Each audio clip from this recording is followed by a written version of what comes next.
Every business owner I know wants more time, me included. A while back, I asked a question in an online chat.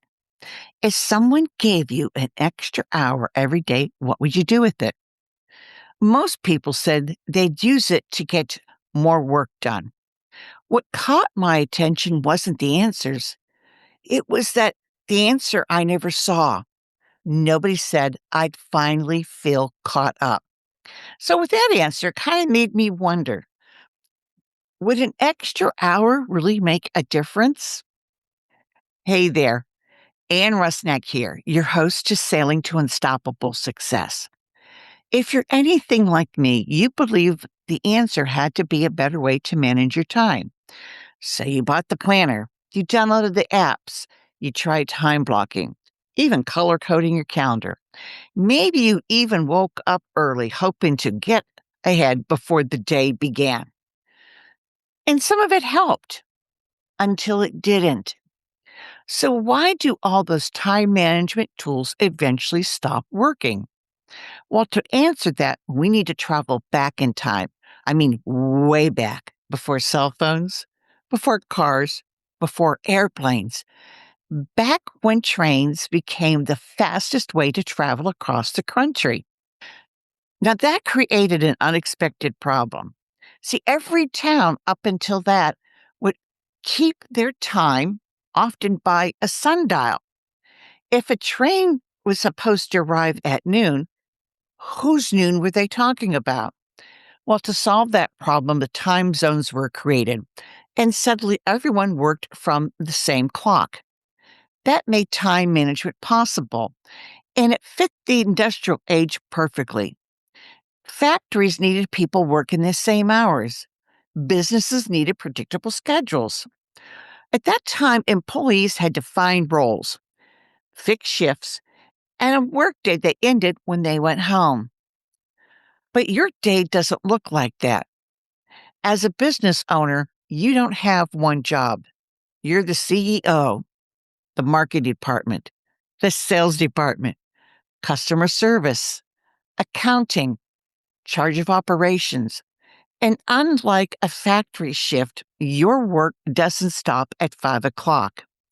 As your business grows, it naturally creates more work, more clients, more decisions, more communication, more responsibility. Every success adds more stuff to do. Now, that's what I call the bottleneck of stuff syndrome. And I talk about it more detail in episode 3. See, time management asks you to fit more into the day. What if your day is already filled to the brim? And as a woman entrepreneur, we have additional personal demands on our time, taking care of the house, the children, shopping, meal planning and cooking, laundry. So, what is the answer? You'll find the answer by leveraging your time. Now, I can almost hear you asking, well, that sounds great, Ann, but what exactly does that mean? Because that was my reaction when I first heard about it as well. Time leveraging means creating better results without adding more hours to your day. That's what leverage does. It helps you accomplish more with the same effort. To begin leveraging your time, you need to change the way you think about time.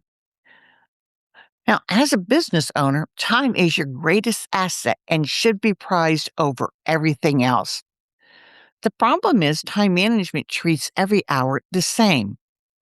So the real question isn't how much time you have, it's what you're doing with it. After my burnout, I discovered the Pareto principle, and you probably know it as the 80-20 rule, which means roughly 80% of your results comes from about 20% of your efforts. Now, this rule, actually, you can see it playing out in all kinds of different scenarios all throughout the world.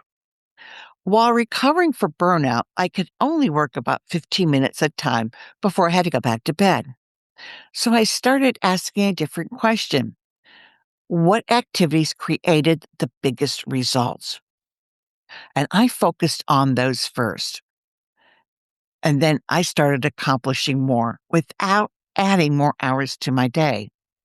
See, the bottleneck of stuff syndrome buried me in activities, so I stayed busy all the time. Yet most of those activities produce very little in return. And that's the hidden cost of overload. With time management treats every hour the same, time leveraging asks a different question. Is this activity the best investment of my time? Now, right now, you don't need to change anything. I ask you to just look at your activities and start seeing them in a different light. Because in the next episode, I'm going to share in much greater detail on how you can leverage your time. Ann Rusnak here, and you just sailed through another episode of Sailing to Unstoppable Success. If you want to go even deeper, join me on Substack, where I share extra insights, behind-the-scenes thinking, and content made specifically for established women whose business quietly took over their life. You can find that at sailingtounstoppablesuccesscommunity.com. I'd love to see you there. And remember, you're born unstoppable, fabulous, unstoppulous. So subscribe if you didn't already, and I'll see you in the next episode. Until then, stay unstoppulous.